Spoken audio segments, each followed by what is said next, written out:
Hello friend, कैसे हैं आप सभी। आशा करती हूँ आप अच्छे होंगे। आज मैं आपको अपने चैनल पे श्री गीता जी की महिमा के बारे में बताने वाली हूँ। गीता जी की, गीता पढ़ने की क्या महिमा है।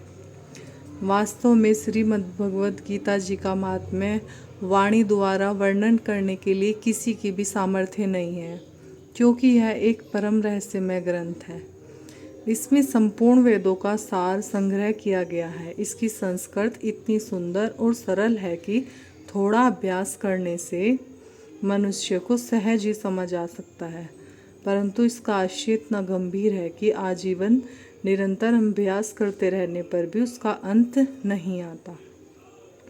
प्रतिदिन नए नए भाव उत्पन्न होते रहते हैं। इसमें यह सदैव नवीन बना रहता है।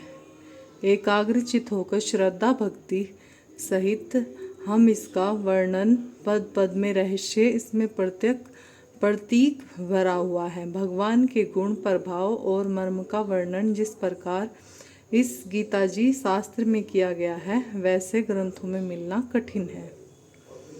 ग्रंथों में कुछ ना कुछ सांसारिक विषय मिला रहता है।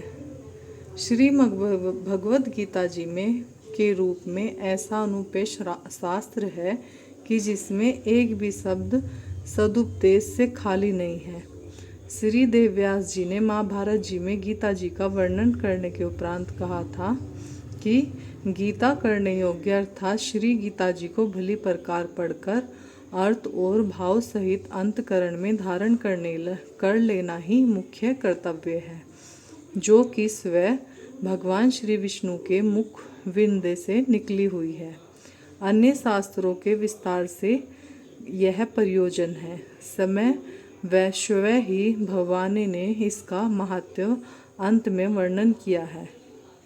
इस गीता शास्त्र में मनुष्य मात्र का अधिकार है, चाहे वे किसी भी वर्ण आश्रम में स्थित हो, परंतु भगवान श्रद्धालु अवश्य होना चाहिए, क्योंकि इसमें भक्तों का इससे प्रचार करने के लिए कोई आज्ञा प्राप्त नहीं है।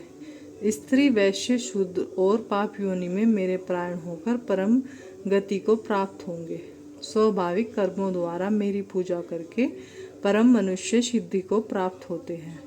इन पर सब विचार करने पर ज्ञात होता है कि परमात्मा की प्राप्ति सभी का अधिकार है, परंतु उक्त विषय के मर्मों से समझने के कारण बहुत से मनुष्य, जिन्होंने गीता जी का केवल नाम मात्र ही सुना है, कह दिया करते हैं कि गीता तो केवल सन्यासियों के लिए है। वे अपने बालकों को भी इस श्री गीता जी के अभ्यास नहीं कराते। गीता के ज्ञान से कदाचित लड़का घर छोड़कर सन्यासी न हो जाए, किंतु उनको विचार करना चाहिए कि मोह के कारण ही धर्मशास्त्र विमुख होकर भिक्षा के अन्न से निर्वाह करने के लिए तैयार हुए। अर्जुन जिस परम रहस्य गीता के उपदेश से आजीवन ग्रस्त में रहकर अपने कर्तव्यों का पालन किया, उस गीता शास्त्र यह उल्टा परिणाम किस प्रकार हो सकता है। अद्वैत कल्याण ही इच्छा वाले मनुष्यों को उचित है। मोह त्याग कर अतिशय श्रद्धा पूर्वक अपने बालकों को अर्थ सहित भाव के सहित श्री गीता जी का अध्ययन कराए एवं स्वयं भी इसका पठन और मनन करते हुए भगवान की आज्ञा अनुसार साधन करने में तत्पर हो जाए, क्योंकि अति दुर्लभ मनुष्य शरीर को प्राप्त होकर अपने अमूल्य समय का एक क्षण भी दुख मूलक क्षण भोगों से भोग नष्टों से दूर होकर अगर गीता जी को देता है, तो उसके सभी कर्म मनुष्य के शुद्ध हो जाते हैं और वो स्वर्लोक की प्राप्ति होती है उसको। तो धन्यवाद दोस्तों।